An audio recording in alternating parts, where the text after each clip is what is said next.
Tonight, the message is clear. Get licensed or get out. That's the order from the Ghana Gold Board as it gives foreigners trading in gold less than 3 weeks to exit the local market or get arrested. Because starting 1st of May, dealing in gold without a board-issued license is a criminal offense. Now, this follows the recent passage of the Ghana Gold Board Act 1140 by Parliament on March 29th, and its swift assent by the President on April 2.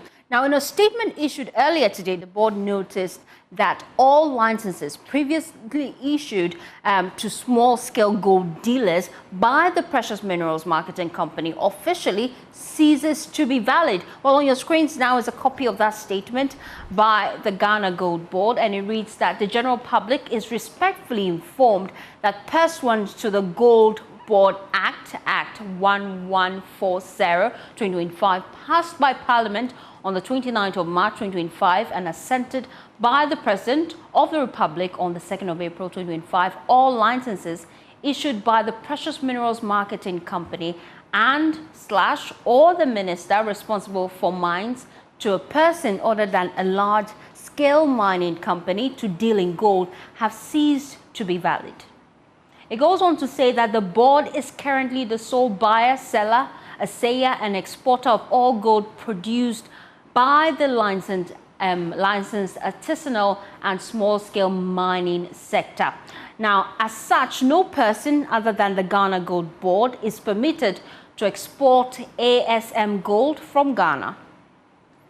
Now, henceforth, only the Gold Board or licensed buyers, aggregators and service providers under its authority can legally purchase deal in gold. Okay.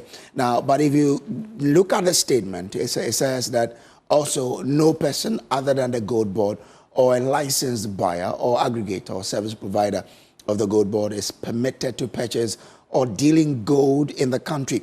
However, to ensure a smooth transition and respect for existing contractual obligations between licensed gold buyers and their off-takers, the Ghana Gold Board has resolved to allow for gold purchases and exports by persons holding appropriate licenses issued to them by the PMMC and or the minister responsible for mines until 30th April 2025. For the time being, all licensed persons or entities buying gold from the local market must do so in Ghana cedis and at a price calculated based on the Bank of Ghana reference rate published on www.bog.gov.gh. Now, it says any Ghanaian or a fully owned Ghanaian company whose license has ceased to be valid and or any Ghanaian who is desirous of dealing in gold is encouraged to apply for a license under the Ghana Gold Board Act, Act 1140/2025, effective Tuesday, 22nd April 2025. Well, the statement goes on to say, and that's in the 7th paragraph, that an application for a Gold Board license may be done online via the website of the Gold Board to be activated and published on the effective date for license application, which is 22nd of April 2025, or physically at the Gold Board Licensing and Regulations Office located at our head office in Accra. They go on to say that all foreigners are hereby notified to exit the local gold trading markets not later than 30th of April 2025. They go on to state a foreigner may, however, apply to the Gold Board to buy or offtake gold directly from the Gold Board. And finally, it is worthy of note that it shall constitute a punishable offense for a person to purchase or deal in gold in the country without a license issued by the Ghana Gold Board effectively 1st of May 2025. Well, prior to this particular passage of the bill by Parliament, Sammy Jemfi was on PM Express where he made mention of the fact that the revocation of licenses held by foreigners is their key strategy to deal with gold smuggling. He explained that under the proposed Gold Board framework, a task force will be set up to ensure compliance to the law. Setting up the Gold Board is one, because once we have set up the Gold Board, the main smugglers, they know themselves. They are Ghanaians, but they are majority of them are foreigners. Now, no foreigner will be given a license to go and buy gold. So hitherto, foreigners have a license from PMMC and the ministry. They are buying the gold to smuggle, but when you cut them, they say, hey, we have a license. Now, no Indian, no Chinese, no foreigner will be given a license by the gold board. We are sanitizing. So all existing licenses will be revoked. If you're a foreigner and you want gold, you apply to the gold board. But now you're going to see in this bill special powers given the gold board. Such as? Such as the right to appoint inspectors, gold board inspectors, who have the same powers as police officers, who have powers to come to your office if they are under reasonable suspicion that you are dealing in gold illegally. They can search, they can ask for documents, and if they have cause to believe that you are engaged in illegal gold trading or smuggling, they can seize your gold, they can impound, they can confiscate.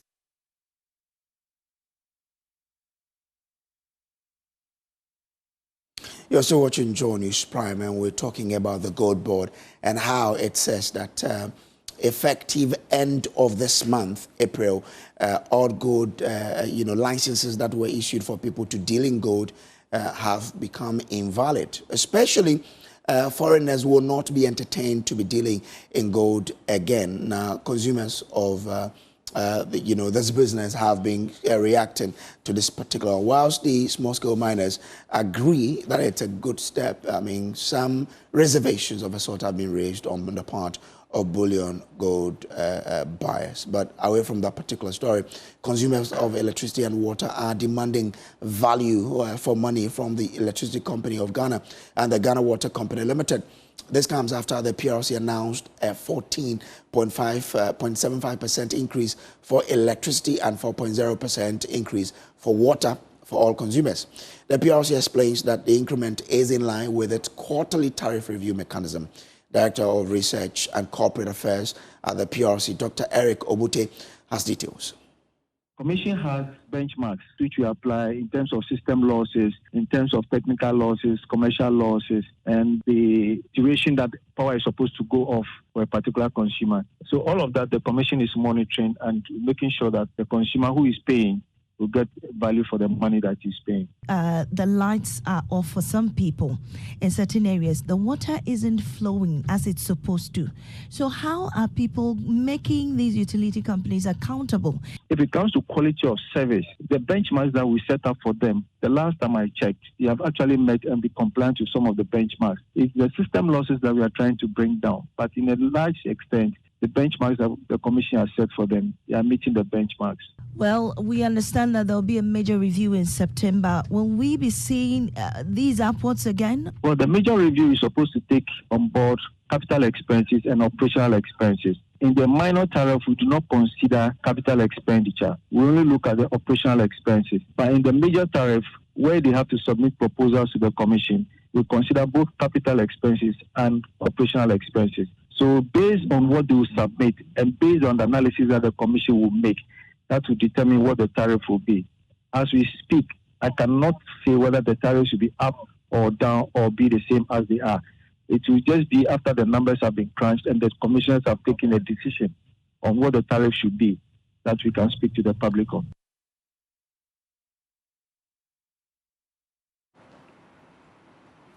Well, board member of PURC, Nanaya Jantwa, and energy expert Ishmael Ejikumhini also justified the increment. Let's listen to them. Exchange rate, inflation, electricity generation mix, and the cost of fuel informed the decision by the board. Actually, we had a meeting and there was a stalemate. There was a deadlock. Initially, we were looking at about 27.5 or so, and not everybody agreed, especially the trade union and the AGI. They did not agree, so you remember there was a story. Then we had to regroup again and look at the figure again and see how it can be tweaked and even broken into slots over time. And it's something that is expected. This, like the name indicates, it's a quarterly adjustment. It used to be called automatic adjustment but now it's a quarterly adjustment. And so long as the regulator is doing its work in setting the tariffs, these are bound to happen every quarter unless somebody decides to absorb the under recoveries that may be occasioned by the macroeconomic indicators. So I knew it was due, and I'm not surprised. But some utility consumers who have been speaking to us from the Ashanti Regional Capital, Kumasi, and in the national capital, Accra, say they are unhappy with the upward adjustment, lamenting they are not getting value for money. They demanded better services from these utilities. I'm a tailor. I buy a light every week. So a week, sometimes, because of the machine and the iron, I can buy like 300 or 400 a week. So for now, if they increase the light, it will affect me a lot, but how if I do? I don't have a choice. Let's say washing, let's say 3 gallons a week. Not expensive. Water is not expensive like electricity. It doesn't flow always, but it's good. Can't complain, you manage it. You manage it. If you complain, there's nothing you can do about it. It's better you manage your electricity. You want to increase electricity, right? Fine.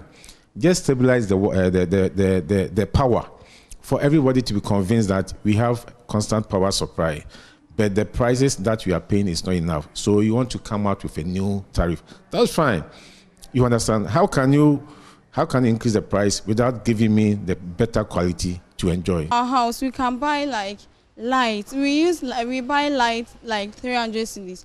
Within a week, the light will be finished. For them increasing the electricity bill and those stuff, like, seems to be tough for us.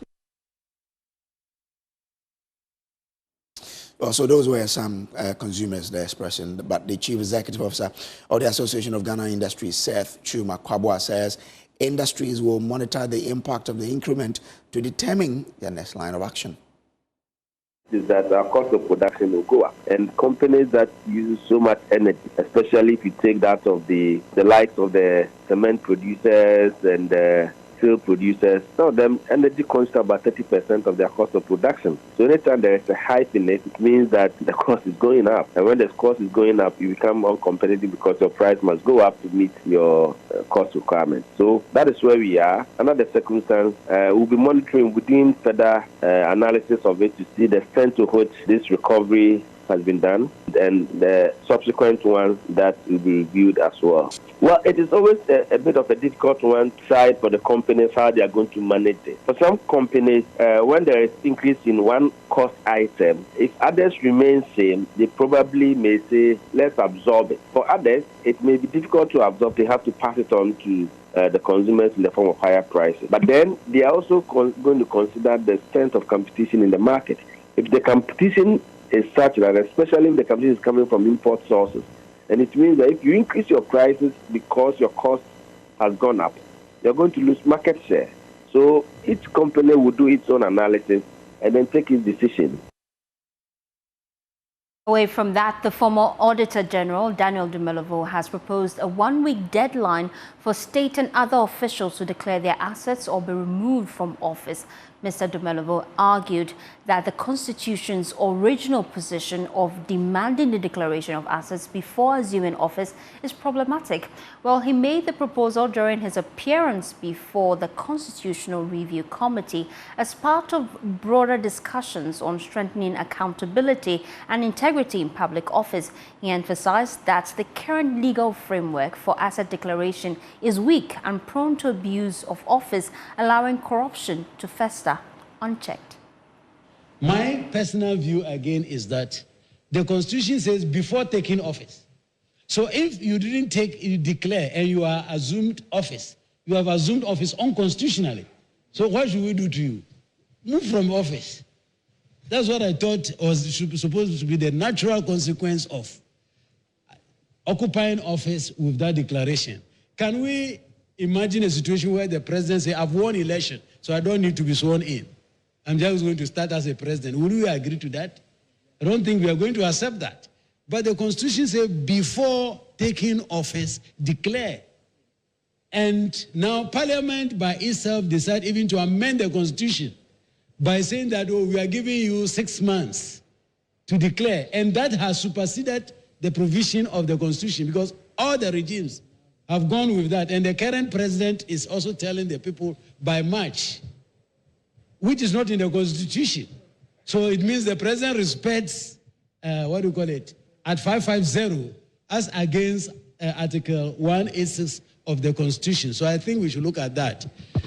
I'm not saying only the current president, all regimes. I remember, Honorable Gloria Kufu.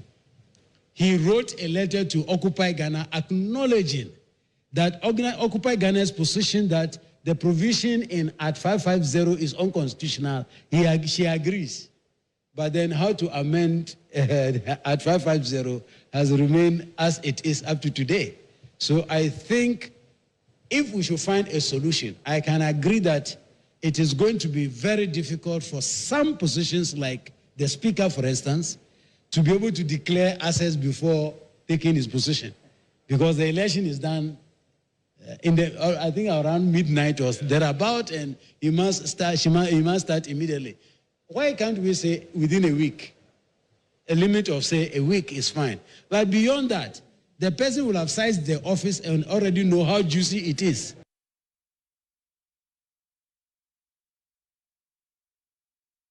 Yes, I was enjoying News Prime, but let's take you to the Western region because Goldfields is preparing to cease operations at its Daman mine after an application to extend its lease was rejected by the Minerals Commission. Over 1,400 workers are expected to lose their jobs when Goldfields pack out of the mine. The Minerals Commission has mounted a strong defense of its decision to reject the mining lease extension request by Goldfields, and the miner now has a Friday deadline to vacate the mine or face legal action. Goldfields says the developments at the Daman mine site don't affect its operations at Takwa, which remains ongoing. Now, Goldfields has written to 8 workers to assure them that they will do everything they can to ensure that, everyone, is not negatively affected. Let's speak to the Mine Workers Union. We're joined on the phone by its General Secretary, Abdul Momen. I'm grateful to you, sir, for joining us. Now, what has been the negotiation between the Workers Union, Goldfields, and government? And why is government saying that it won't extend the lease? Do you know why? Yeah, first and foremost, thank you so much, and good evening to our listeners. I must say that it's early days yet because the notice came impromptu. And as far as the union, and by extension the workers are concerned, we haven't been able to sit down, not just only with Goldfields, but also the contractors that work for Goldfields. And so I believe that in the coming days, there will be a conversation between the union and Goldfields, including all the other contractors that work for Goldfields, to ensure that the best interests of the workers are duly, served. But the reason why government says it's unable to extend the lease, as far as we are concerned, is quite problematic. We all know that leases generally, would come with some clauses, including reversal clauses and opportunities for renewal of the lease by way of extension of the lease. And so the expectation is that given the investments that Goldfields has made into the asset for all these years, and given the fact that Goldfields is committed to revamping that mine and growing it and ensuring that the mine, produces optimally, the expectation would have been that government would sit down with Goldfields and ensure that the extensions are done. Because at the end of the day, you have to look at the implications of your decision not to grant an extension. As we speak, workers in excess of 1,000, are likely to be affected by this decision. Not just workers, but also the domestic economy of Daman and all its catchment. Beyond that, Goldfields has been a major contributor by way of revenue to Ghana. Unfortunately, these decisions obviously would impact on its ability to contribute to the national kitty. And so the expectation is that there's opportunity for Goldfields and the government to sit down. If government has clear intentions about what it believes must feature in the new lease agreement, that obviously is within government's reach to make those things available. So, for example, if the conditions or the terms and conditions that were in the previous lease, were relatively not favorable to government, and government wants to take advantage to negotiate some better terms and conditions, that's entirely within government's reach to do. Okay. But to the extent that extensions are not granted, and government itself hasn't even put forward any alternatives to the decision not to extend the mining lease, it's quite problematic. Okay. Because at the end of the day, where do workers go when you have thrown them on the streets just because you have refused to extend the mining lease? Okay. Abdul, I'm grateful to you. We'll be monitoring how this particular one goes. Grateful to you, sir. Taking out to the Ashanti region, where tragedy struck in its capital, Kumasi, on Friday, March 21st, when a devastating fire ravaged the Edum PZ market, leaving more than 2,000 traders reeling from the loss of their livelihoods. The fire consumed several shops, sparking outrage, concern, and calls for urgent action to prevent a repeated disaster. 3 weeks after the misfortune, the traders have returned to their trading spaces, but the conditions that led to the fire still persist, setting the stage, for a potential second catastrophe in the first series of our feature series, Breaking the Fire Circle. And Abuachi Adam visited the market and filed this report.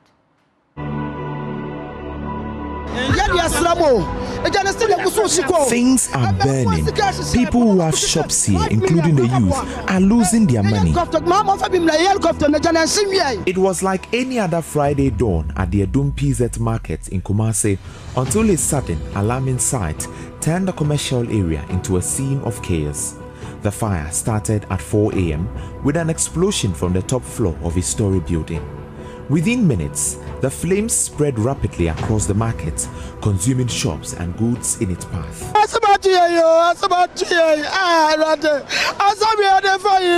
We are losing everything. We need the fire service to come to our aid right now.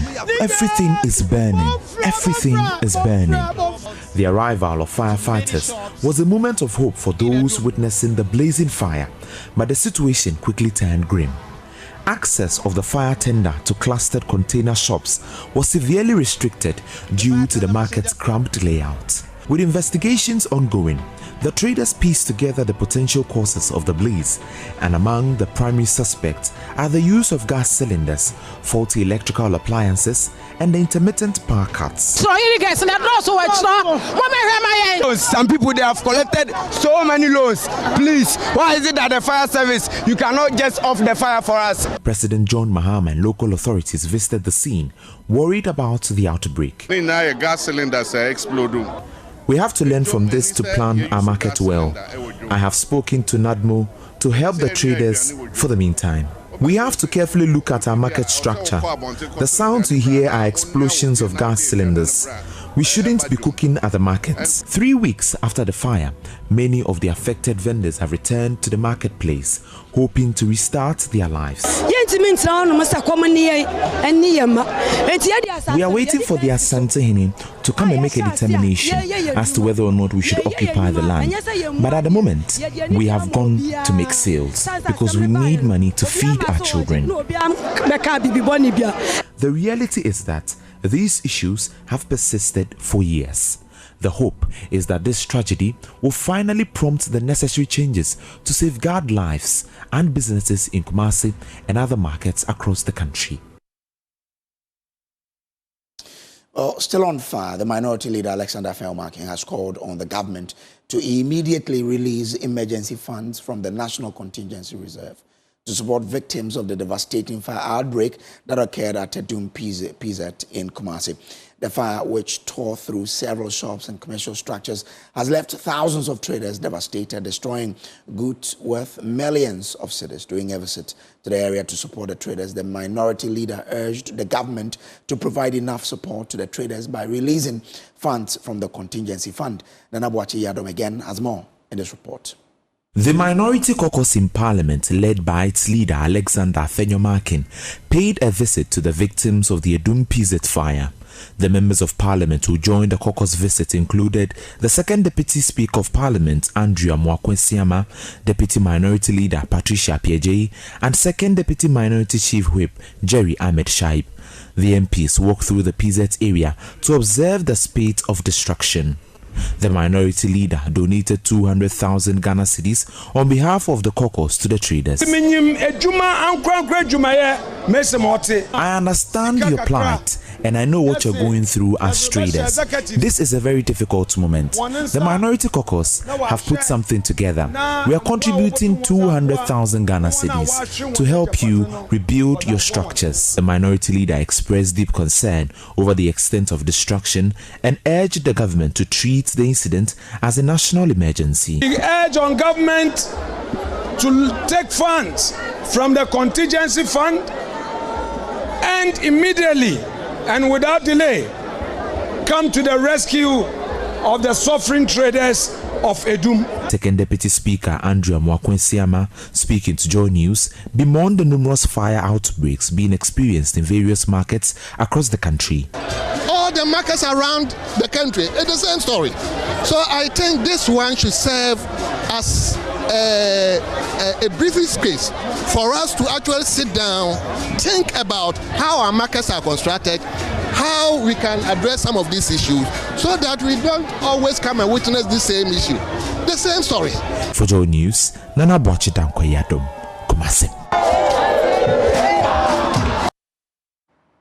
Yes, so watching Joy News Prime. We'll take a quick break. We'll be back with more, please. Stay.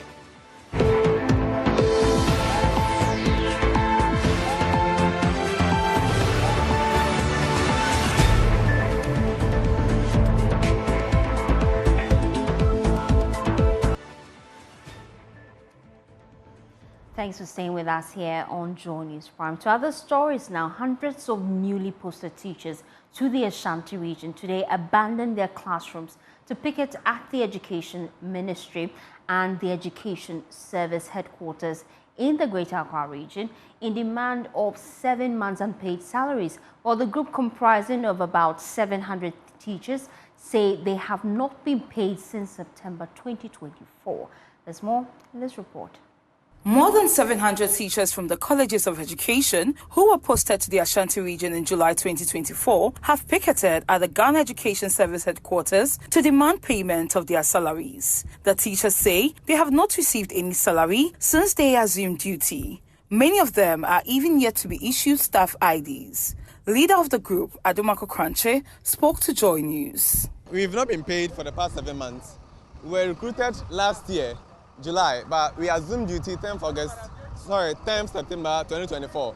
And from that time up to now, we have not been paid. We have not been given a single paycheck. And we are currently in the 8th month. Some of the affected teachers share the impact the unpaid salaries is having on them. Personally, I don't even have staff ID. And then not to talk of the salary. So I have been on debt for a whole lot of amounts, and I am being chased by creditors, as my brother said, and it is issue. We apologize for the poor quality of the video there, but government has announced plans to introduce a national oil palm industry policy aimed at revitalizing the country's production of palm oil.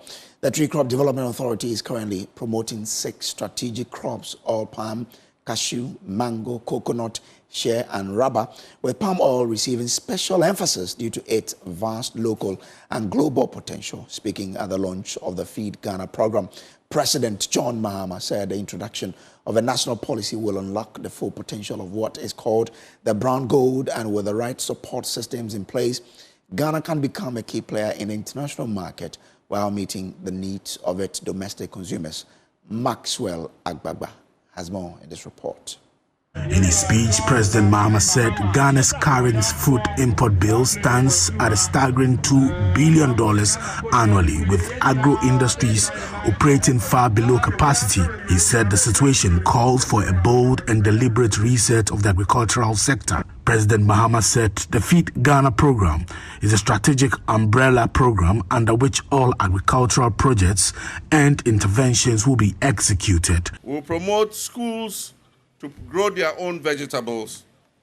We will do backyard gardening. Everybody will be encouraged to get some land near your house or behind your house and have a garden where you grow tomatoes, garden eggs, okra, onions, and pepper. The institutional farming drive is just one of the key pillars under the broader Feed Ghana program.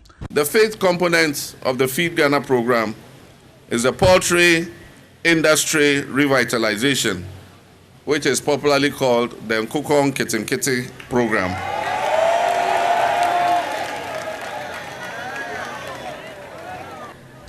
Ghana imports almost $400 million worth of chicken every year. This we all must be ashamed of. Our poultry farm to table project, popularly referred to as the Nkukong Kitim Kiti program, which is going to be implemented in collaboration with the Poultry Farmers Association, will support hatcheries, feed mills, veterinary services, and poultry processing centers.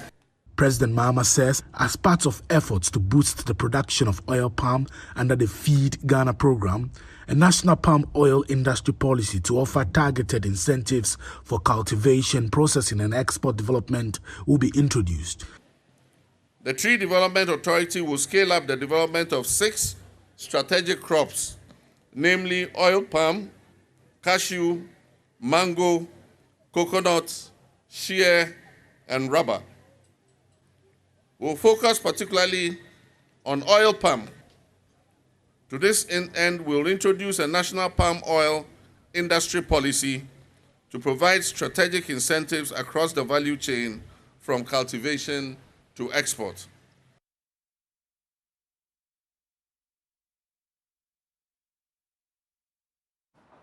Well, the Chief of Staff, Julius Deborah, says the government is committed to empowering indigenous businesses, boosting the private sector, and encouraging entrepreneurship nationwide. According to him, this dedication is evident in the government's support for upcoming Kwewu Business Forum scheduled for this weekend. He announced that the African Development Bank, along with several leading financial institutions, will be participating in the event. Each institution is expected to adopt 5 viable enterprises to support with resources and mentorship. We are talking about it at the presidency because of the importance the president attaches to it. It's a project that he wants to see succeed. Now, the first strategy the bankers themselves gave us is that at least each of the banks that will show up are going to pick 5 projects, 5 bankable projects for this year. And they expect that next year when we return to Kwewu, they will invite those 5 people that they helped or assisted to come and testify. So if this continues for the next 5 years, each bank picking minimum 5 people, 5 enterprises to support, the following year doing the same, I'm sure by the end of his 4-year tenure, we'll have over 600 enterprises that we can pinpoint and say that these are things that President Mahama started. He has also been talking about the format for the forum. Importance the president has attached to the event, they are going to be there themselves. So the form is taken is that we'll have the forum, which will be a gathering like a typical conference style, will be held in segments. So let's say the first segment will be people who are talking about agro-processing, and the fund will be able to make available to individuals who are interested. Maybe second session will be on manufacturing, things like that. To our surprise, I won't say a surprise though, African Development Bank has also shown an interest. And so they are going to be there. Their country rep is going to be there, and they also going to explain to the private sector participants some of the things that they will be able to do for them. Our former Member of Parliament for Accra constituency and former Minister for Local Government and Rural Development, Dan Boche, says the nation's drive for inclusive education should be a shared responsibility. He said the few privileged must endeavor to contribute in their little ways in supporting the needy to climb the academic ladder. Maxwell Kudeko has more in the following report. Speaking at a deba of the chiefs and people of Accra at Edukrom, to express his gratitude for the opportunity to serve for 16 years as a Member of Parliament, he recounted the numerous educational support he offered and facilitated for thousands of his constituents and the need to continue the support for generations unborn. Mr. Damboche, as part of his continued support for the development of Accra, donated an amount of 350,000 Ghana cedis to the Accra Community Educational Fund. When they come here and they say they want support, you can't support all of them. The Community Educational Fund is being manned by members of the clergy, Nananom, and opinion leaders in the various communities. He called on Nananom and the people of Accra to extend the support they gave him to the new Member of Parliament, Mr. Daniel Kenneth Nanado. I want to see a fiscal committee. You know, there are local council of churches. A rep will be part of it. Then a head teacher in the town will be part of the committee. And of course, the reps of the chiefs. Nifahini of Equiapim, who doubles as the Edukrom Hini, also Dumja Otutu Abebiu on his part, charged the youth to stay away from drug abuse. Maxwell Kodako report for Joy News. Let's take you now to the Bono region, where over 870 refugees fleeing terrorist violence in Burkina Faso are receiving new hope today in the region as the UN Refugee Agency, backed by the Qatar Charity Foundation, has delivered critical aid, including tents, blankets, and medical supplies to them. There's more in this report by Anas Sabit. In Ghana's Syrian Bono East region, the community's compassion is rewriting the fate of hundreds fleeing terror. Over 870 refugees, mothers, fathers, and children who fled terrorist violence in Burkina Faso have found refuge here in Accra. Today, a lifeline arrives as the UNHCR and Qatar Charity deliver critical aid, sparking hope and gratitude. Just months ago, these men, women, and children were farmers, traders, and students in Burkina Faso. But when armed groups ravaged their villages, they had no choice but to flee, walking for days, weeks, and months with little more than the clothes on their backs. Their harrowing journey ended here in Accra, where traditional authorities offered them lands, shelter, and a chance to rebuild. These people came to look for a place to stay. And as refugees, when they came, we accepted them. Nana gave them Accra area to come and settle. Since they are human beings, we have to, support them and give them the place to stay. And when they came, we've seen them that most of them are farmers. So we promised to give them land to farm. This gesture means the world to this group of people who say the extraordinary generosity of Attakra's leaders will forever remain in their hearts. Joseph Dabrugo is the spokesperson of the group. Attack from terrorists because of that issue that they just ran to Ghana. And the way Ghana government and the Atakura community, they accept us as a same family, we are so happy. Thank you very much for everything that they have done in our life. To ease the pain of these refugees, the United Nations Refugee Agency, the UNHCR, and Qatar Charity intervened through the Ghana Refugee Board, donating hundreds of weatherproof tents, blankets, water treatment facilities, and vital medicines, key to survival as the rains approach. to exit the scene and leave you, Samuel Kujobris, with the Becky. Exactly. We'll be bringing you in statements shortly. My name is Fosina Savo. Bye.